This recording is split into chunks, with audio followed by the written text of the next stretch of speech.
श्रीमती पल्लवी पटेल जी। धन्यवाद अधिष्ठाता महोदय। आज इस सदन में चर्चा का विषय है अनुपूरक अनुदान की मांगों पर चर्चा। और जब इस बजट को मैंने पढ़ा तो सबसे पहले मेरे दिमाग में एक ख्याल आता है कि क्या है ये अनुपूरक बजट। ये है भारतीय जनता पार्टी का अनुपूरक बजट। वो भारतीय जनता पार्टी जो अपने आप को इस विश्व की सबसे बड़ी संगठन होने का दंभ भरती है और डंका पीट कर कहती है। अगर डंका पीट कर कह रहे हैं तो इसी सदन में अभी 5 मिनट पहले मैंने एक टिप्पणी सुनी है बहुत ही सीनियर सदन के सदस्य के द्वारा कि सांच को आंच नहीं। तो अगर सांच को आंच नहीं है तो इस सवाल का जवाब दीजिए कि उत्तर प्रदेश क्या सिर्फ हिंदुओं का प्रदेश है? एक धर्म के नाम का, एक धर्म विशेष के नाम का तुष्टीकरण करते हैं। और अगर पूछा जाएगा तो आप कहेंगे नहीं होता। कैसे नहीं होता? अगर नहीं होता है तो आप बताइए इस बजट में आपने जैनों को क्या दिया है? आपने सिखों को और गुरुद्वारों को क्या दिया है? आपने बौद्धों को और बौद्ध मठों को क्या दिया है? आपने कबीर पंथों को क्या दिया है?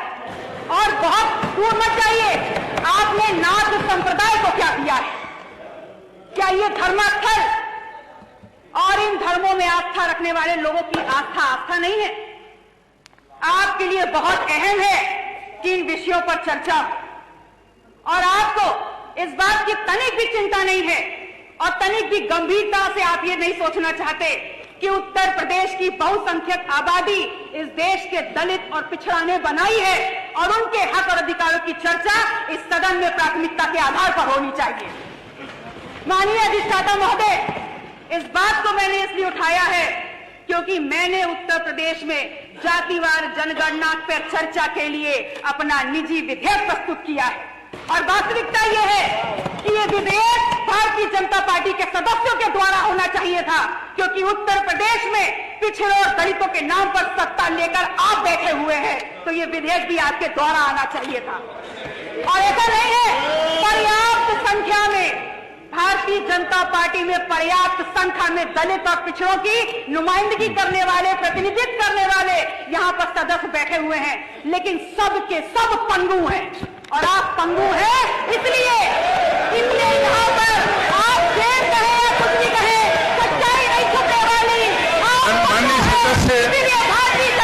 माननीय सदस्य विषय क्या है? माननीय सदस्य यहाँ पर दलित और पिछड़ों का दान करने का काम कर रही है। यहाँ पर अगर बात करो अनुसूचित जनजाति की, यहाँ बात करो जातिवाद जनगणना की, माननीय सदस्य पल्लवी पटेल जी विषय में आइए, सप्लीमेंट्री बजट में आइए। क्या हटाएंगे आप जिस सदन में दलित और पिछड़ों की बात में रखी जा सके तो वही वंचित ना किया जा सके, ऐसे सदन में मैं क्यों बैठूंगी? क्योंकि मुझे समाज ने यहाँ पर दलित और पिछड़ों की आवाज उठाने के लिए बताया है। इसलिए पल्लवी पटेल जी, माननीय पल्लवी जी, माननीय पल्लवी जी विषय पे आए, विषय पे सप्लीमेंट्री बजट पे। माननीय अधिष्ठाता जी,